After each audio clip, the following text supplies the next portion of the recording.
I'd have to say what I really enjoy about Happy State Bank is the morale that we have.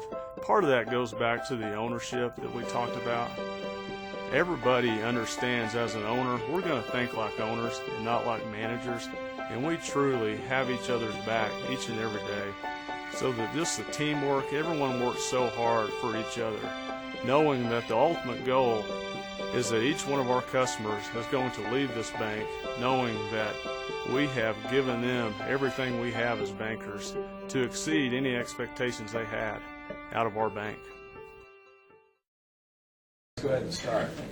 Call this in order. That's yeah, nice.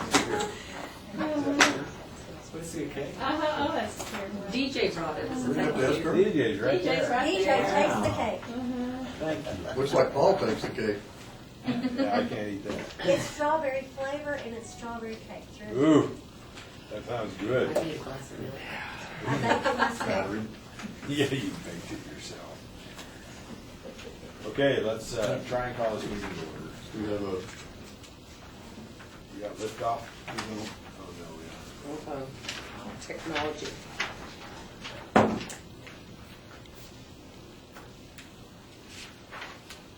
guess it's been legislature. Thank you. Thank you. how many would you like? Oh, I have 3 hearts. And one for every front window in your house.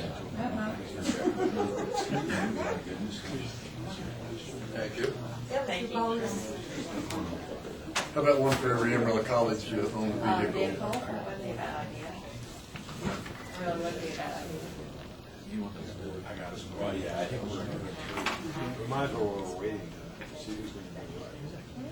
So Amarillo donate 5 to Since I'm still scratchy. That looks like the docks. That looks like the docks. Because we have, and then we have YMCA Healthy Kids Day.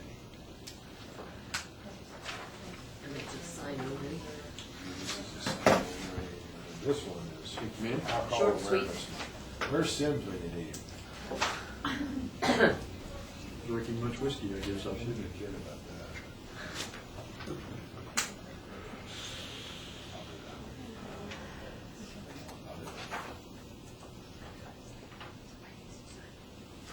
So why don't we just do them in the order that they're on here? Are you ready? Yes, sir. Okay.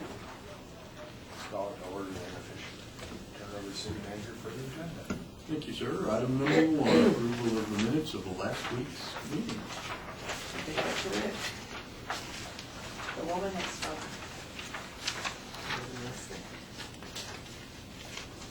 Item number 2, first reading of an ordinance to change the existing gas franchise between the city and Atmos Energy. And if you would, if you return to tab 2, on tab 2 proper, you have a memo for Marcus, and then the sum total of the change is on the next 2 pages. And Marcus, would you just briefly walk us through that? Certainly. Utility companies who place their infrastructure in the public street and public alley are required to pay the city a franchise fee for the privilege of using that public property. And that franchise fee is usually calculated as a percentage of their gross revenues or some defined portion of their revenues. We have that arrangement with Atmos and have had it for decades. Currently, if Atmos Gas Company uses its pipeline to transport gas for another company, the company says, I'll contract with you to ship my gas through your system from point A to point B. Atmos assesses a fee for that, and that fee is covered under is one source of revenue that is covered in the franchise fee calculation. But it has come to our attention that the franchise fee may also be applied to the value of that gas being transported, not just the fee for transport. And so the company approached us to make us aware of this, and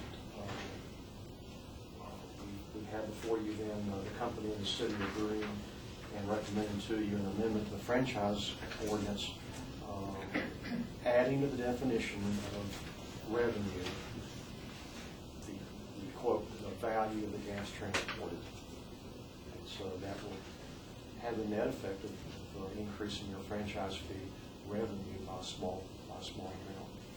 But every dollar counts, as Mr. Frigo used to say. I think he said every penny counts. Um, I think he said every penny counts. Every penny counts. Well, The- we can misquote him, Heather, he's not. That's true, that's true. So it's nothing more or less than that. It's a fairly straightforward proposition. I hope you found the footnote helpful. I think sometimes citizens occasionally will be critical of franchise fees, but it would cost citizens far more if you refused franchises and made utility companies go buy private easements across every parcel in town. Your bill and my bill would be much higher because the litigation costs and evaluations. It's much easier for the utility companies to manage by dealing just with the municipality and using our right of way for a fee. It's cheaper for everyone in the long run. Okay, thank you. Any questions?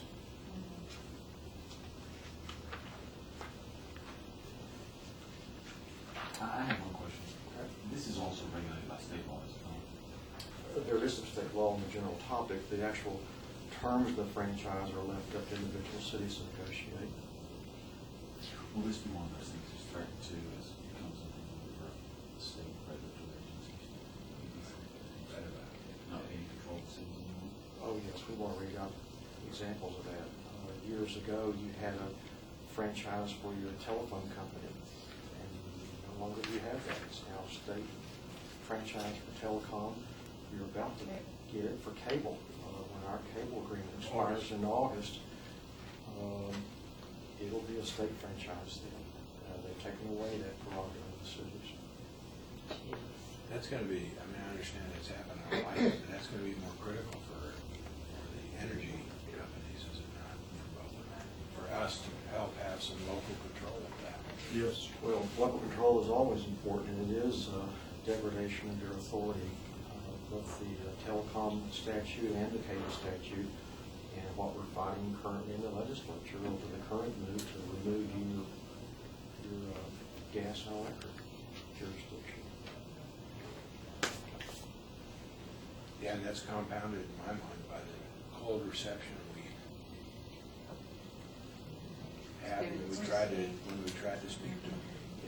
It's electronically recorded in the state archives how they viewed Amarillo and Panhandle, and the low esteem they held for differences between Midland and Dalhart in terms of weather and temperature and the needs of the communities. Size and space, and Yeah. that's what's very unusual about the telecommunications and the cable is the state is in effect licensing off your right of way. You receive something back, but you don't have any local control of it. They're not increasing taxes. And then our bargaining for the extras that we've gotten in the past Well, Peter. to help us, like Channel 95 and other things like that, those things will be gone. That's right, Mayor. While at the same time, there is a bill in the ledge to mandate internet broadcast all of your meetings. That'll be expensive. Your meaning not just the city commission, but all of these 2 dozen committees, boards. Really? This meeting. All of Stream them, as well? including this With the meeting, live and stream? including when you go out on a special, go in the neighborhood, meet the school or a community center or fire station. If there's more than 2 of us. A meeting is a meeting. If it's a posted That meeting. doesn't change. A meeting is a I meeting. mean, but if I go out to visit somebody, You don't have to. Yes, no, yeah, unless there's 3 of us that go out to meet somebody, and it's a meeting. Broadcasters are. Yeah, the definition of meeting hasn't changed. Right. Quorum discussing city business. Internet streaming, not broadcasting, sorry. They're working on some substitute language that would help. But the way that bill was originally drafted, somehow it would have required us to follow the quorum around, for example, at Panhandle Days. Wow. And How broadcast. insane is that? And make that available. That part of it's been pulled out in some of the committee boards and committee stuff is pulled out and substitutes, but Is it gonna make it through? probably I'm sure I'll know. time is running out. In fact, Yeah, the no action legislature. May 27th is the 140th day, but then you back up off of that, and there are many deadlines that start triggering on the 119th day, which is Monday, May the 6th. So I think you saw from that summary I sent you, there's not much moving out of the house. Not much moving. And this discussion's all okay because we have Edinburgh legislature. Posted on the front On page. your agenda, so we're okay on this. Well, we're under their purview for so many things. I mean, we should be discussing what's going to happen, so people know it's not us doing the things to them. It's the state legislature mandating things that we have no control over. Well, now, there has been a lot of discussion about unfunded mandates.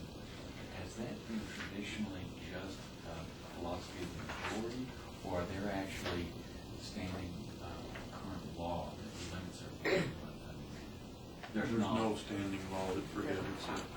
They're supposed to, when they do the fiscal note to a bill, that is supposed to accurately capture that cost, then with the thought that the cost will be part and parcel of the decision that's made. But no, there's not a constitutional or statutory prohibition on unfunded mandate. And that's one of the problems with the bill Jared was mentioning. If it were to become law, it's an unfunded mandate. You've now got to buy more cameras. You've got to train 3 Sonias to be able to go around attend all the city meetings, boards, committees, or create a couple of other studio meeting rooms with cameras like we have out here in your main chambers, microphones, sound system. Do they have to It's be- the epitome of an unfunded mandate. Would they have to be recorded for future? They have to be archived. 2 Oh. years. I wonder what governmental entity created this monster. Well- Somebody did something awfully wrong, and now they're trying to make it everybody pay Well, for it it. was a Plano representative. Plano has their stuff pretty well buttoned up on open means compliance. I just kind of think it's part of that fundamentalist movement about Open government. open government, and then you take someone who lives in a bit of a cocoon, if I may say so. Yes. You're in Plano, which is a very technically advanced city and community, and that representative goes where? To Austin, a very technology savvy, millions of dollars spent. You have city councilmen who are executives at Dell, and then that representative goes further into the cocoon of the state capitol, which is a phenomenally wonderful, technologically advanced building. And all of their meetings are live streamed. You can go watch them on your computer right now. And if that's your environment and mindset, you forget about the rest of the world out here, where we're in 1964 buildings. It's difficult to go back and retrofit. Where citizens are not as technologically savvy. It's not as much part of our daily culture as it is in Round Rock. Is it also for any size city? No, Oh, it has a 50,000. cut. 50,000 and above. That's pretty small. So if you were Mayor Fritz, you wouldn't have to worry about this. Well, it's just demagoguery. I mean, it's just trying to Yeah. appeal Yeah. to those people. Their base. Yeah, because, just imagine a situation where anybody can come in here, come to any meeting if they want to. Well, we're not available, we're having to work. Well, they can break away from the job site to go watch cable TV or their computer. They're not going to be able to do that either. And so I'm not sure I understand the logic. Yeah, we web post all of our meetings, all of your meetings. We do not, for boards and commissions. So we certainly do for the elected body. And you're broadcasting live on cable. There are probably more people in Amarillo with TVs on cable than they have computers on cable. Does it have to be live streamed, or can it be archived? Oh, it has to be It has to be live both. and archived. If you're not in your, quote, normal meeting place, you're allowed to record it and then post it. I want to say it's 10 calendar days before window for you to get it to post. Do we have the broadband to even do that, or do we have to invest in that too? Well, That's how many we people have the get on. ability to post it. Whether the end consumer has the ability to watch it would be based on their internet access. We pay a phenomenal amount to keep the bandwidth up coming out of here.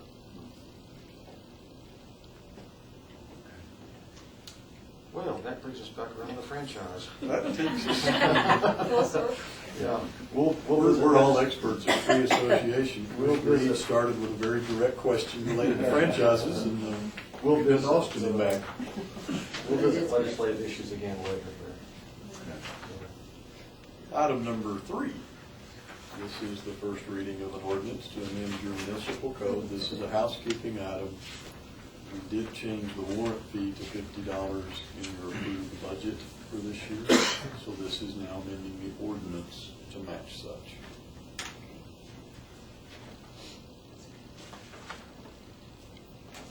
Item number 4, second and final for the amended plan development. It's over on the I-40 frontage road. Kelly, any changes? No, sir. Mayor and commission, questions? No? It's looking good. They're pushing dirt. Mhm. Item number 5, ordinance 7402. This is the specific use permit for the carport over on the southeast side of town. No changes? Questions?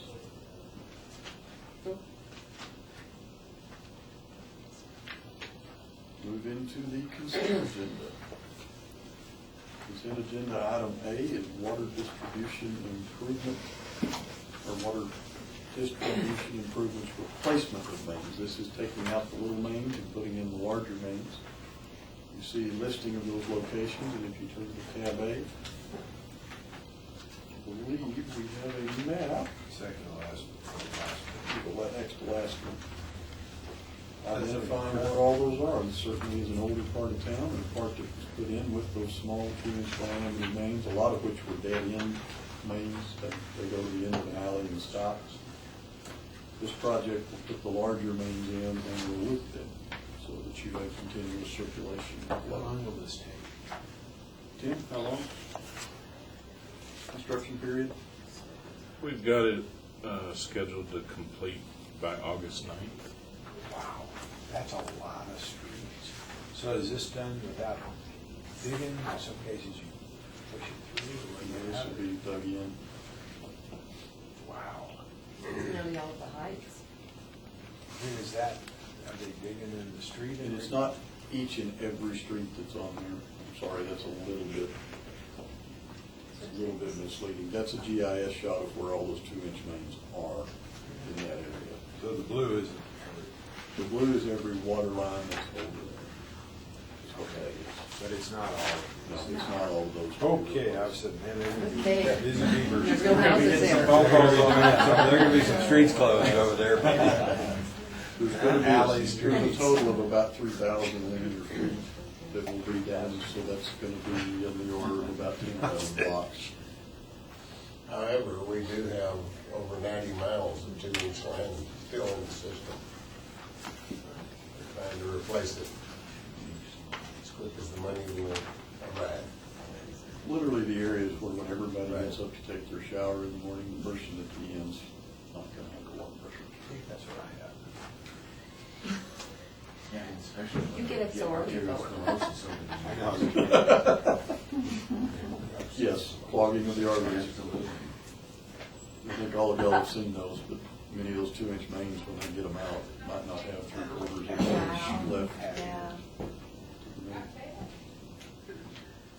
These, those 2-inch, will they be cast iron, Galvanized. galvanized? It was one of the 2-inch projects over in the San Jacinto neighborhood that uncovered the wooden water pipes. Okay. I'm in the music.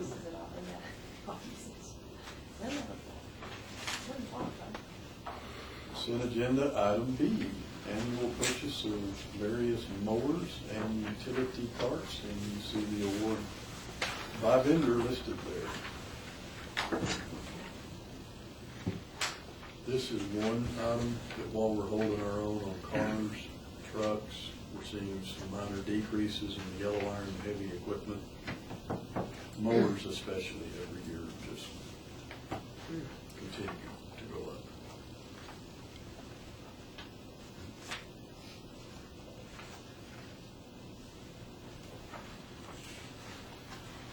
Item C, Communications Equipment Location License Agreement. This is in simple terms, is a lease agreement between Northwest Texas Hospital and the city. And this will allow us to locate a antenna site on the top of the hospital out there. They've been working with us for quite a while to get this done. Very much appreciate them doing so.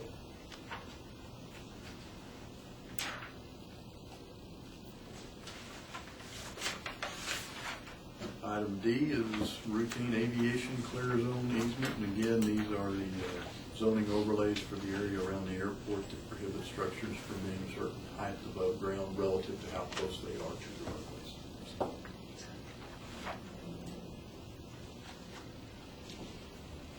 Then the final item today will be the recognition of your Amarillo 101 graduates. We finished the program, yes. We finished the program this Saturday. It was windy. It was not the hurricane we had the prior class, but it was windy. Excellent participation by the class. You had 20 citizens of Amarillo and then 3 city staff members that we put in the class, so it was a much larger group than what we did the first time. Excellent participation, excellent attendance, very active, very good questions for the group. I think we're going to have 17 or 18 of them here today, plus the city employees. So. I saw William Ware at Market Street on Saturday after this session, and he was like so excited. Really? We had so much fun today. What did they do? That's when they did the airport, right? Saturday was out at the fire training grounds at the airport. They toured the perimeter road.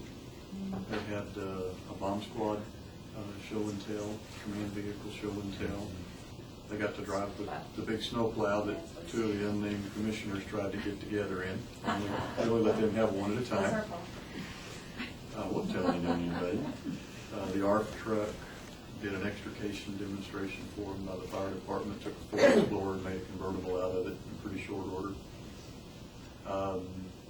The urban heavy rescue truck was out there, and I thought that was very appropriate and very timely because that is the equipment that's being used in West right now as they finish all of that search down there. So we had our big truck out there to show them.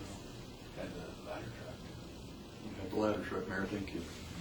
No, but William says he didn't pass the exit test, so didn't get graduated. Was there an exit test? If there was, I didn't administer it. William and that whole class, I just couldn't be more complimentary of how engaged and involved. And each and every one of you were at one or more of those sessions as well to help kind of lead that off, and we appreciate that. And, you know, one of the requirements we put back on them, we survey them after every class on an online survey. And in the last classroom session, we just sit and visit for 15, 20 minutes and ask them, you know, what could we do different? What could we do better? More of this, less of that. And it's pretty universal, the fact that the elected officials will take time to come out and welcome them. And then they all see that you know what you're talking about, and that's usually stuff then that they walk into later in the class session. I think for many, it's probably a enhanced recognition of what it takes to be an elected official and the demands that are placed on you folks, you know, to do your job and to do them well. So it's been very fun. They've actually asked us to host a standalone one-time session for this bunch that we will do here in the next few weeks. So we'll get that going. What do you mean standalone one-time session? They've asked us to do a separate session just specifically on downtown redevelopment, and then the special districts like the tier potential of a PID, the things that go with it to collectively roll that up into a single deal. So we'll host that and see how many of the 20 show up. They all held up their hands, so we hope they'll all be there. It's a huge time commitment for them. It's a large time commitment for the staff. And again for y'all. So Have you set that meeting yet?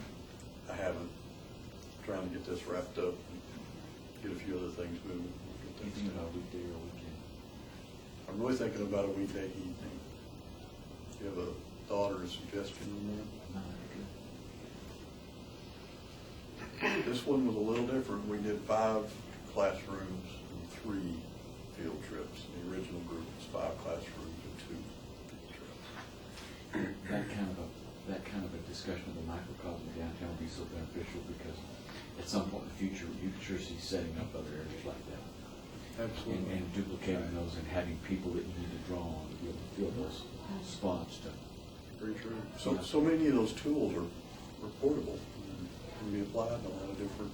Yeah, I made the ask Saturday and told them I was hoping that they would be part of committees and commissions that would look forward to other plans that the city might be coming up with to enhance the quality of life in Amarillo. And so we've already put the buzz in their head. You did a good job. Here's one of your class members right here. Yeah. And thanks to DJ on her morning email blasts, she has given us quite a bit of space on that to talk about that. So I hope that will increase some interest the next time we do the program. You're getting pressure right into the program we're on. So Yes, we are. it's a huge task for the staff, though. Yeah, it is. Time consuming. Very much. Any questions on that? I've given each of you a sheet for kind of how we'll structure that item. My thought would wrap up the consent agenda if the mayor would call this item. Commission move down front. I'll go ahead and start through kind of the intro and then work our way through recognizing each of them. And as y'all come back to the dais, I'll kind of close that out.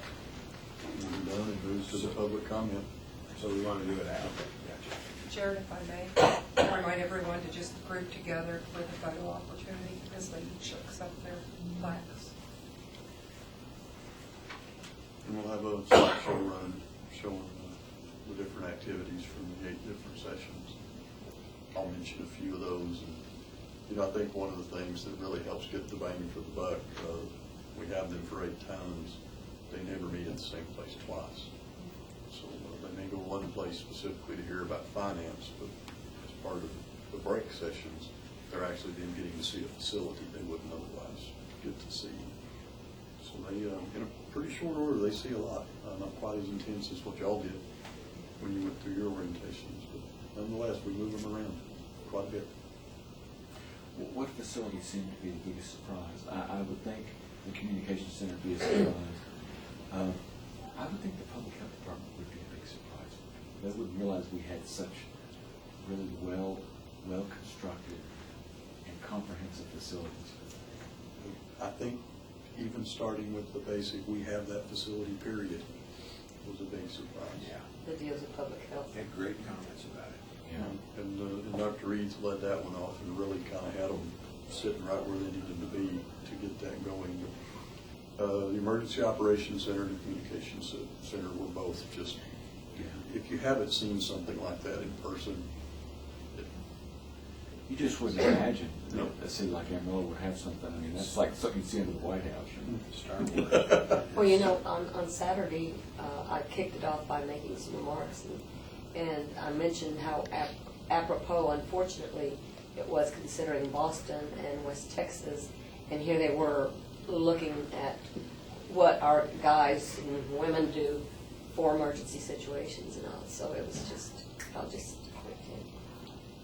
the communications and emergency, public health, just because that's not something that if you're not in that business, it's not you just cross your line. The service center, just the magnitude of what all is crammed into a relatively small space, and just like with the first group, I think to some extent, like with y'all, the amount of trash coming through the transfer station and how that's moved in and out, in and out, in and out.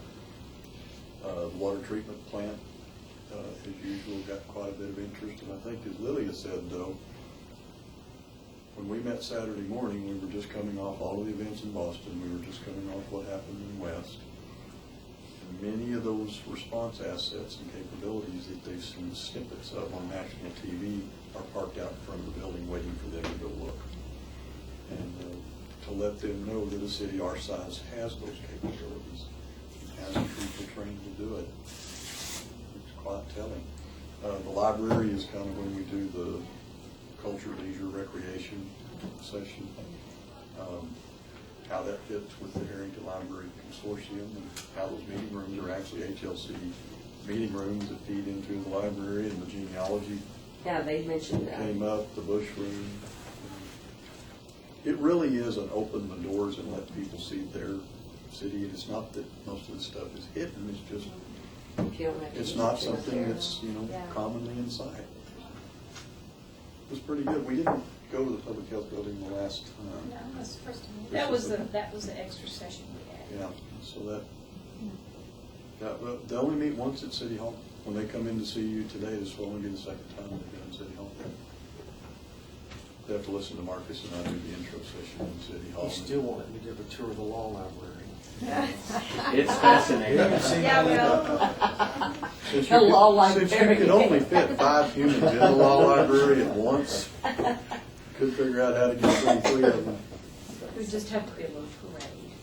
And thank you, staff, for taking Dunkin' Donuts and food and stuff. Yeah, my donut That's jokes our- fell flat, and I was told to call those pastries Saturday morning, so. But, we did, I think the sheer size of the airport, when you drive around the perimeter Oh, yeah. road, yeah. most of us think of the airport as the terminal building. We got We to watch made a it. plane land too. Yeah.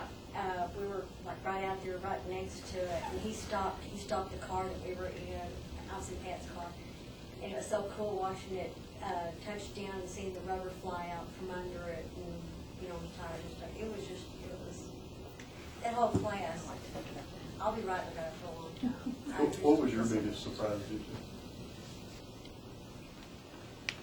I think the airport, just a lot of the inner goings on of the airport that I hadn't seen before. Because we all take off and land and all that kind of, both nights at the airport, or the night and then the Saturday deal out there. I had been through the sheriff's and the police academies, but I hadn't seen a lot of the other stuff.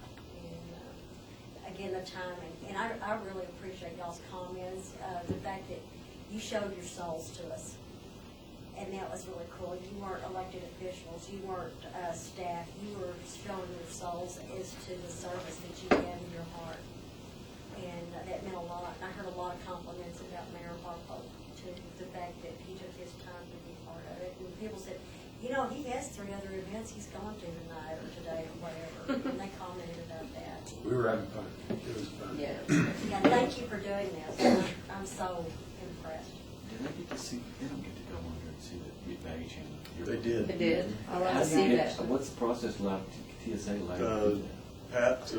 Pat Rhodes, airport director, worked with TSA, and we did have permission to take them through the baggage screening area. That's amazing. You'll see some pictures on They the were slides. blindfolded, but they got to go through. But we took their cell phones and erased all the memories. Like Disneyland's back. No, obviously there was no active screening going on. Sure. When we went through, but basically got to show them, when your bag disappears, where is that bag going? How does it get there? What happens to it once it's there? And then how does it ideally end up on the airplane that you're going to end up on? And that it doesn't really just. Yeah, really. I think in there what amazed them was the sheer amount of electricity it takes to drive that thing. There's 2 gentlemen from SBS were in there, both of the power plant folks. They're pretty amazed at just how much horsepower it takes to get those devices to function. But, and then they got to actually go out under those glass boarding bridges and see what it looks like for the ground handlers. The public health building was really interesting too, to find out that it was built the way it was. I just thought it was a building. I didn't know that there was anything with purpose about, the air intake thing, that they're talking about, and the flooring had to be a certain way, and the fact you have certain kind of patients go certain ways and stuff like that. I just thought it was a pretty building. I didn't really People don't get even the think about what you really have to do. TV screen. And after you left, the crowd did get a little bit rowdy, and we're making some, maybe not off color, but semi off color jokes with each other about what went on. But Not me. The whole deal is well done, and we really, as commissioners, I'm sure we all want to thank the staff this year. Yeah. Taking time out of your days. we thank y'all for letting us do it. It's a lot of time. It's a lot of fun to watch that group as they come in from okay, we're gonna sit in class tonight, for 3.5 hours. Actually had quite a few of them tell us that they wish there were more sessions to go, so, I mean, that's pretty good.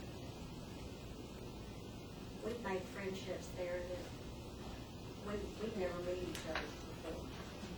So that made it extra special. That's why I just really did appreciate everything y'all did. Just the fact y'all are on the cutting edge of everything you do. I'm so impressed. Thank you. Okay, Mayor, if we could, let's, at your pleasure, we can discuss just a little bit on the legislative session, if you wanted to, and then we have some closed session items. I really think we're on track to get all that wrapped up and not have to bring you back. Okay. So, did you want to go through any of the ledge stuff specifically? You know, we did have the bill that's down there about texting and cell phone use. I had a direct conversation with John Smithy, first in his office, and then with and I did with Fort Price, and then also with Kel. Really just saying that we felt we were ahead of what the state was doing. That we had studied it for an extended period of time and put a task force of citizens out to study it, and we felt we made the right decision, and that we were further along than the state was with the decision. They actually said that it may not matter because the governor's going to veto it, and then I wondered why they had had such specific discussions in the press that sort of challenged what our decision was, but I think our decision was proper. And I've had a lot of citizens since that all came out talk to me about we're sure glad that our city has moved ahead with this. It's where it needs to be. I want to pick him right up on that, Mayor. I was at a social event with Representative Smithy this weekend, and he was complimentary of the ordinance that Amarillo passed. He said, I really thought it was, he said, we looked at ordinances from around the state, we looked at other states' statutes, and he said, I thought Amarillo had it very plainly written, and he said, I wish we could have taken that for our state law. Fortunately, so, they a good compliment to y'all. Well, and unfortunately, I don't think they have the ability to communicate back and forth down there like we did. I don't think they could have gotten that passed. I don't think it would ever got, what we passed, I don't think it would pass statewide because of the various opinions. Well, and you have the luxury of time. You can send something back and more study for a few weeks, get back a report, and have another hearing. True. And they've got 140 days. True. And it's a committee process. A bill usually has one shot, public comment, and it's either moved on or killed. And it's a far more gross kind of process. It's not a fine process like you have. But on that texting bill, there is activity occurring even as we sit here today. There are currently 2 bills that are alive and somewhat moving in the process. Let me begin with the primary one that received all the attention last week in the press. As you may know, House Bill 63 did pass the House on April the 18th. It was sent over to the Senate. The Senate assigned it to the Transportation Committee. Today, they had hearings on that bill. I was checking before your meeting began to see if there were any information I could get about if they took action or left it pending. I have not been able to get anything further on that. I have the names of the Transportation Committee members if you're interested, but that House bill is now over in the Senate. That House Bill 63, in a nutshell, creates an offense if an operator uses a handheld wireless communication device to read, write, or send a text-based communication.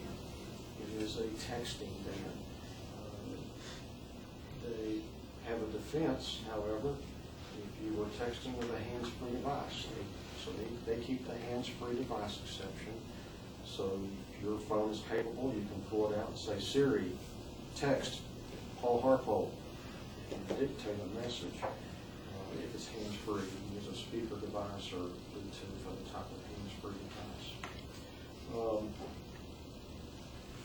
It's also a defense if you have the device in your hand for the purpose of making a telephone call. So they allow telephone calls, they allow GPS and other activities. It's just really pretty much a texting ban. And they contain some of the other exceptions that your ordinance has. in terms of emergency communications of various kinds.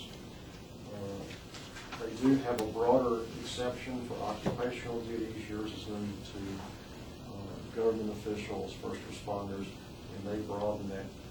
Just it says it's the operator's occupational duties. So just to pick a random example from our agenda today, an Atlas repairman needed to get information for his next meter setting. He could call back to the office and get information while he was driving. He can text back. If it was hands-free, now this is a texting ban, he'd have to use hands-free, or he can just pick up the phone and call the dispatch and say, what was that address again? Of great significance and publicity is the fact that House Bill 63 does have a very broad and sweeping preemption clause. It preempts all local ordinances relating to using a wireless communication device while operating a motor vehicle. That includes your ordinance, every corner of your ordinance. Interestingly, the next subsection says that doesn't apply to an ordinance adopted before September 1, 2011, which just happens to fit El Paso. But it was changed to exclude us. Well, it was exchanged, Mayor, not just exclude us, but indeed the other 23 cities in the state who adopted ordinances later. But ours was the toughest of those. The only one of those that had a hands-free cell phone use. Amarillo and El Paso had the two toughest ordinances. Right. But again, several dozen cities have had various types of texting ordinances, or you can text but don't talk, or don't talk but text. It was all over the place. Some allowed hands-free, some didn't allow hands-free.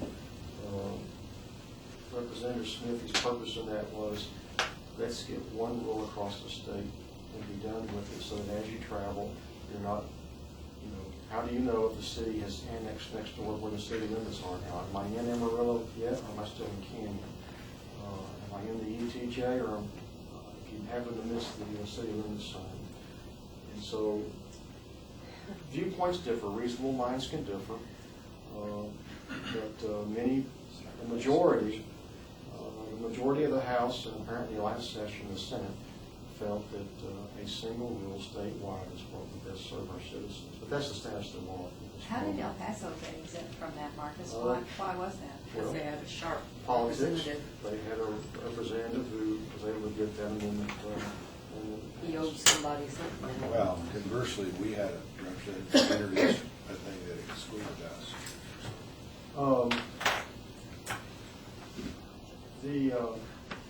The representative had made inquiry to us several times, asking what our thought of doing about something like that. But we did not respond to this. We did not say this would be a proper way. I agree.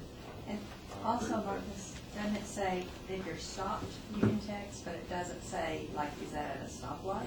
You can text. That's another one of the distinctions. Again, I didn't go through to distinguish it from your ordinance because your ordinance would be preempted if this becomes law. But yes, this bill, where your bill says you must be lawfully stopped, not in a traffic control device, this bill just says if you're stopped, you can do it. So if this becomes law, you would be able to stop and check your text at a stop sign. Does it address re-engaging when the light turns green? Do you have to stop texting? Well, you wait till they honk. Oh, you behind wait till they honk. And drive around. This just doesn't seem as well thought out as what we passed. Well, that's what Representative Smithy thought. Y'all had a superior product. Now, there is another bill pending. As I said, Star Wars, there is yet another. Senate Bill 28 has been assigned to the Senate Transportation Committee, where House Bill 63 now rests. And I did go through and do a comparison of House Bill 63, which is made through one chamber, which gives it a leg up. The House Bill 63 and Senate Bill 28 are almost identical. There are just a couple of clauses here and there that would be different. Close enough that I suspect with a handy amendment, committee substitute, or amendment on the floor, those differences would go away. And you said the Senate bill had already passed as well. No, just the House bill. Conference yet. No, no. Okay. Only the House bill is moved through the House, is over the Senate. The Senate bill has yet to have a hearing, but that was scheduled for today. Also, talk about what they said about the governor. Do they really think he's going to veto it? They said he's guaranteed that he will veto this, and if he doesn't threaten, he doesn't. And I said, why are you doing all this? It's an exercise in futility. Well, it is not a Just a testimony, you know, this city, this body, your predecessors, refused to pass an ordinance saying we need a statewide law, we need one rule in the state, and your predecessors in 11 said, let's let the legislature do something. Well, in 09, they didn't do anything. And so people came knocking on the door again, and we said, well, there's going to be a bill in the legislature this session, and that was 11. Indeed, in 11, both the House and the Senate passed the bill. It went to the governor's desk and he vetoed it. So after waiting 2 sessions, which you know is 4 years, the city commission finally last year in 2012 said, well, if we can't get something through the state, we're going to do it ourselves. And a number of other cities have reached the same conclusion. And so we still, again, when you step back and look at it, we have a bill that made it through one chamber. It has a long ways to go to come along. Well, and the advantage is if you pass it through the legislature, well, passes a couple of times, then all it requires is to change the governor and get it signed ultimately in the next session. I saw a comment by one pundit this weekend saying maybe that he's not running for president this time. Well, that's what I was Maybe thinking. he will sign it this time. He'll find a way in his conscience to do that, but we'll see. He has one. Any questions about those bills? I agree with Representative Smith, that we were a lot more comprehensive in our approach. We produced a better product. It's just sad they can't do that in this state. I think it's fascinating that they maintain the option that you can use a voice-activated texting. I don't know about y'all, but a couple of those that I've done, have they sent out unedited? Would have been a disaster. My Texas twang doesn't agree with Siri. Better hope it doesn't come under open meetings. That's right. I won't look at it. You want what? There are a few common rhyming words that Siri cannot distinguish from a contextual basis. You know, like the calls, the pocket calls, I did a pocket words. By the time it spell checked it wasn't pretty. The first time I did a trial where they had all electronic court reporting, this was in San Antonio years ago, they had a lot to do with the phonetics. Every place the word radio was used frequently during the course of that trial.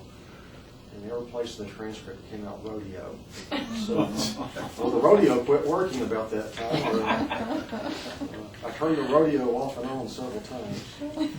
Our comment to them was that had they taken action, we probably never would have picked this issue up. That's correct. That was all we said. That's right. See, there's the text that wasn't too. Didn't make any sense.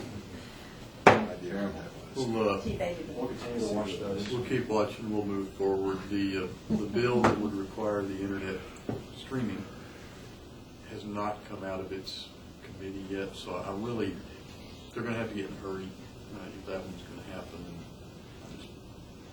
I don't think so, but we know it's out there for next time. The legislator that filed that was somewhat willing to consider some of the objections that we had, i.e. the Panhandle Day example, and you take Amarillo with 43 boards and commissions that are not elected or appointed, or not elected officials and do not have final decision-making authority. That seemed to get a little traction. It's still out there, which means it'll come back. And with Rusty and Carol, we're kind of riding edge. Yes, they are. How's the other issue about colas? That bill is not doing at all. The fix to the TMRS COLA bill is still stuck in the House Pensions Committee. What are they? Do what? What are they? It's a good question. He has those stats. What are they? I sent out some stats to you. Yeah, I saw that. Try to answer that question, but I think her question has a deeper meaning to it. Figure it out. You know, if you look at those 100-day statistics, and this came out of the core report, I'll give you mine in just a second. This was done on the 100th day, and again, the 140th day is May 27th, so just kind of give you a summary. Currently, the House has moved 130 total bills. Same 100 days, one session ago, they moved 362. So they're running at just over 1/3 of the speed, and that, you know, that kind of holds true all the way down. The Senate is tracking right at 100%, maybe just slightly, you know, above. Things are moving out of the Senate, but there's a lot of things coming from the Senate to the House. They're then again not. There's quite a few Senate bills that come over to the House and they're still sitting. They call it sitting on the floor. They haven't been referred to committee for action. Is this something that's being controlled by the committee chairman? Where is the difference here? It's not in the bills that are being brought and filed, because those are simple. So Those where are does this simple. happen? I just know. Half So or does he. We discussed it this morning. half or more of the House are freshmen or sophomores. Okay. You have more committees in the House than you've had before. Some big committees were split and were set up more on a kind of a single theme item. Committee chairs in the House and in the House and Senate both have a tremendous power, and not maybe that if this were my committee and all y'all agreed with the bill, but I didn't as the chair. In lieu of you voting over your chair, I just don't put the bill up for a vote. And, all of y'all can be ready to vote it out, and if I don't give you a vote, it doesn't happen. So the chairman can exercise his control against a bunch of freshmen and sophomores who don't have any power to maneuver around it. Chairmanships are extremely powerful and extremely important. Didn't you say that the average number of bills by each freshman has been like 100 bills? It went to, you know, we headed to By two each days. one? 2 days prior to the filing deadline, the Senate was again right on track.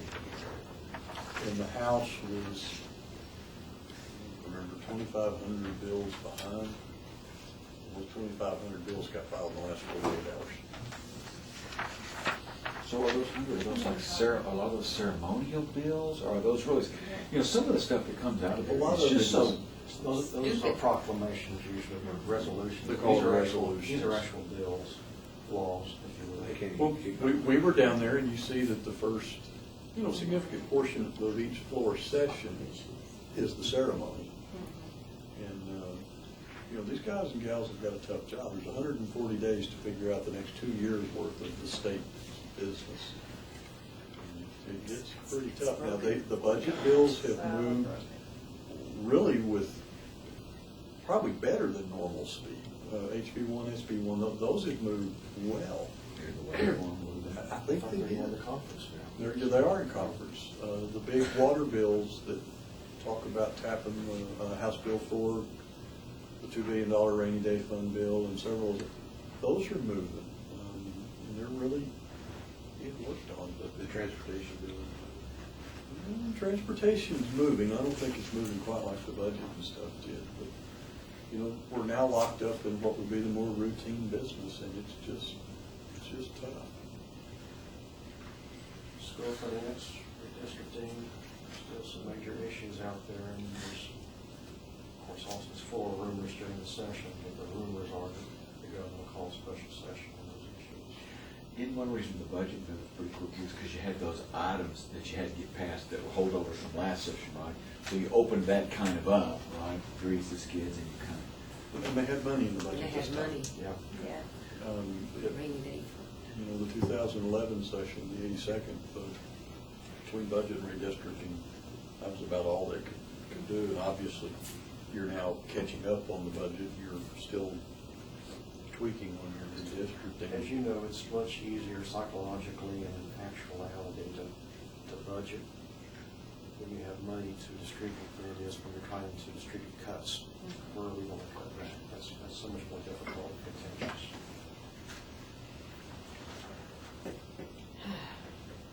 It's like, you the legislative process is quite complex, and it takes time to really learn how to navigate that. There will be a tremendous flurry of activity. In fact, a lot of it sometimes gets a little difficult to keep, in fact, very difficult to keep up with as we move forward. I was trying to watch the payday bill this morning that the Senate voted out. It received, I want to say, 40. The sponsor offered 6 floor amendments, and there were 8 more floor amendments on top of that that were offered and ultimately taken.